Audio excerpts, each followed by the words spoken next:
The power of yet.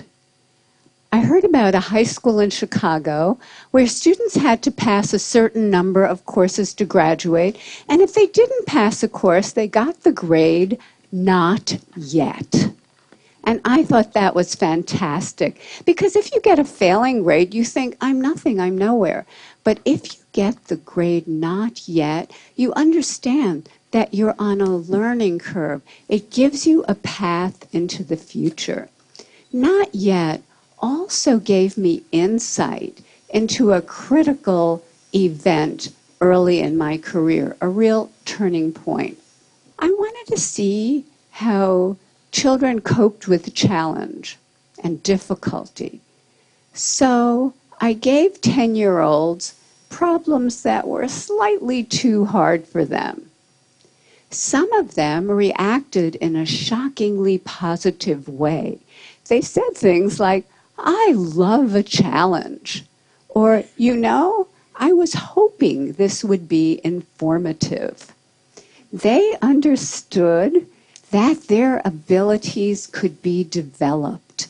They had what I call a growth mindset. But other students felt it was tragic, catastrophic.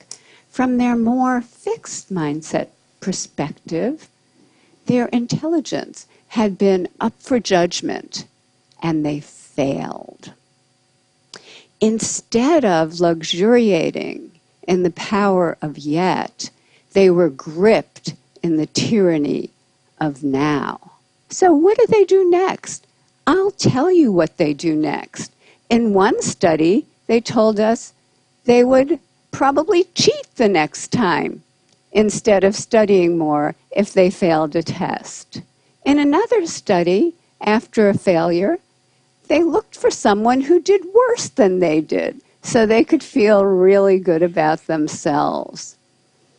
And in study after study, they have run from difficulty. Scientists measured the electrical activity from the brain as students confronted an error. On the left, you see the fixed mindset students. There's hardly any activity. They run from the error. They don't engage with it. But on the right, you have the students with the growth mindset, the idea that abilities can be developed. They engage deeply. Their brain is on fire with yet.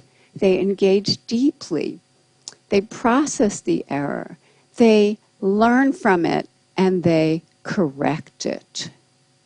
How are we raising our children?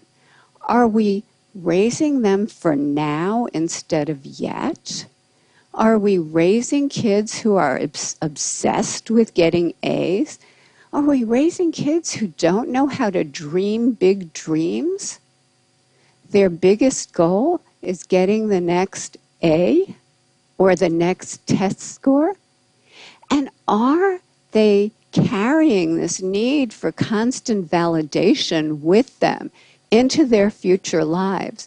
Maybe because employers are coming to me and saying, we have already raised a generation of young workers who can't get through the day without an award. So, what can we do? How can we build that bridge to yet? Here are some things we can do. First of all, we can praise wisely, not praising intelligence or talent. That has failed. Don't do that anymore, but praising the process that kids engage in. Their effort, their strategies, their focus, their perseverance, their improvement. This process praise creates kids who are hardy and resilient. There are other ways to reward yet. We recently teamed up with game scientists from the University of Washington to create a new online math game that rewarded yet. In this game, students were rewarded for effort, strategy, and progress. The usual math game rewards you for getting answers right now, but this game rewarded process. And we got more effort, more strategies, more engagement over longer periods of time, and more perseverance when they hit really, really hard problems. Just the words yet or not yet, we're finding, give kids greater confidence, give them a path into the future that creates greater persistence. And we can actually change students' mindsets.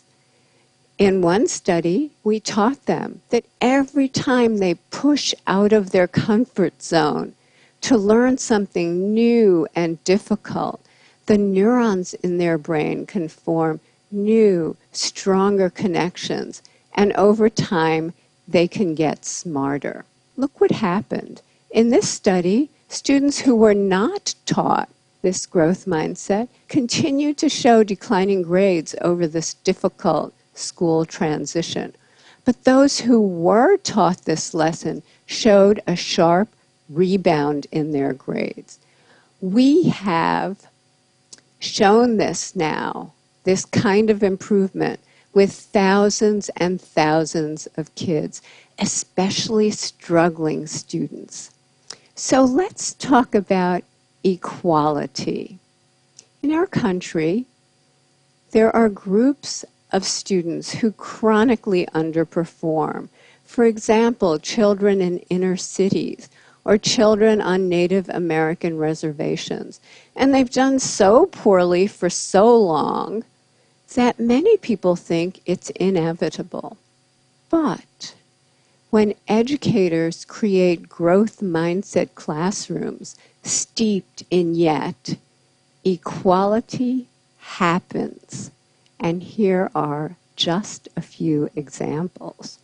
In 1 year, a kindergarten class in Harlem, New York, scored in the 95th percentile on the National Achievement Test.